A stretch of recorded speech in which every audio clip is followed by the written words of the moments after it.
I'm going to try to do. I'm just going to lay out some thoughts and ideas, and then hopefully we can then exchange views and talk about these issues. I am going to make several bold assertions. The first is that the frontiers of globalizations are defined by illicit networks. The frontiers, so if you really want to know how the world is connected and how very remote places in the mountains of Afghanistan are connected to Manhattan, or how very remote little towns that are manufacturing towns in China are connected to the international markets for counterfeits, Prada bags, toys, or electronics, you better look at the illicit traders that are faster than anyone else in detecting opportunities, that have the resources, the mobility, the logistics, the infrastructure, the money, the political context, the power to really make these things happen. If we do a business case study here, and I ask you, let's develop a business plan to set up an exporting operation out of Kandahar. Would you, let's develop that, and we're going to export things. Would you invest with me?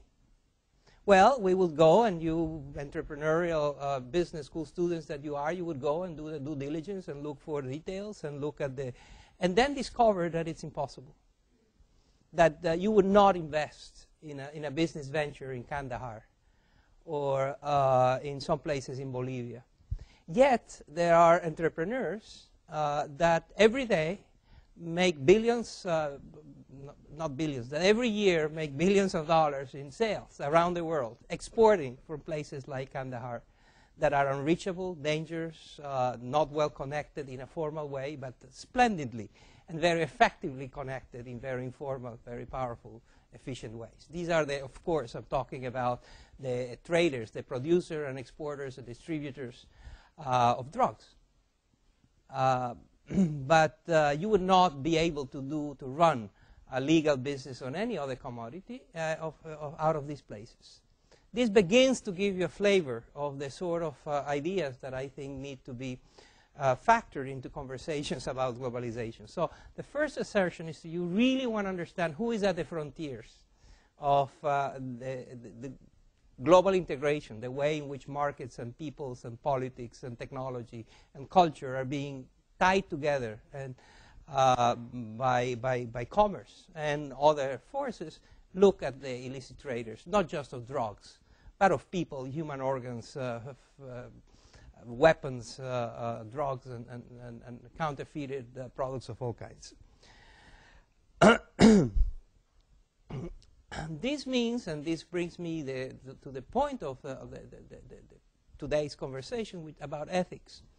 The contours, the frontiers of some of the thorniest ethical dilemmas facing humanity today are also found in the spaces where illicit trades intersect with our daily lives, with politics, and with finance, and with commerce, and with war, and with poverty, and with inequality, and with the way in which some countries try to integrate with others and in complex ways.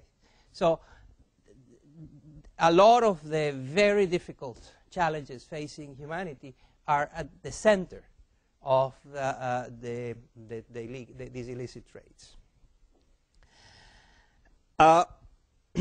And therefore, if you dissect them,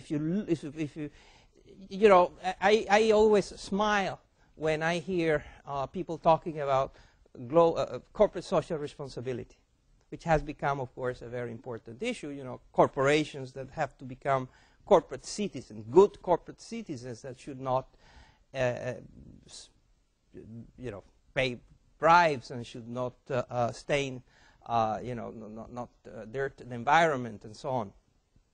Yet, some of the largest business operations in the world today do not have corporate social responsibility because they're criminal enterprises. And that begins also to start showing some of the contradictions in which we are going to be living. But again, understanding the anatomy of these trades, how they work, what they are, how they colonize and influence and shape aspects of where we live, and how we live, and how we trade, and how we do politics. It's very important, and it's very interesting to look at those issues from this angle, which is a very improbable, different way of looking at this. I will, my fourth final bold assertion is that this trend, the trend in which whereby illicit traders are growing and touching everyone and everything, is far more important as a defining trend of our time than terrorism. Illicit trades are more important than terrorism. If I ask you, how many of you have been directly touched by terrorism? Please raise your hands. 1, 2. How many of you have been touched by some kind of illicit trade? I ask that questions everywhere I go around the world, and the people, individuals that have been touched, unless you count, of course, making long lines in airports. But if you exclude that, then that is a way in which terrorism has touched us all. But if you go around the world and ask, have you been influenced, touched directly? Has your life been affected by terrorism? Very few people. Very few people. If you go around and say, have you been in touch or have you had anything to do with an illegal worker? Have you had friends or acquaintances? Have you seen drugs, narcotics? And so on. Have you ever bought a fake Rolex? Or a counterfeited Gucci bag or scarf? So that gives you a sense of the proportion, the volumes, the growth of these things. The added complication is that I have now been studying this for more than a decade. And I have looked at this in different countries, in all continents, in all trades. And I can tell you that I have not found, and I could not give you one example in which governments are succeeding in containing the growth of these trades, let alone stamping them out.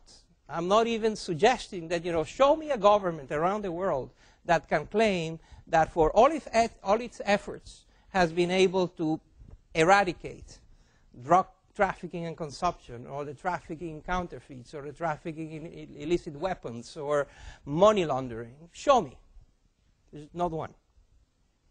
Then show me one that has been able to contain the growth of any of these trades. There aren't any. So the illicit traders are winning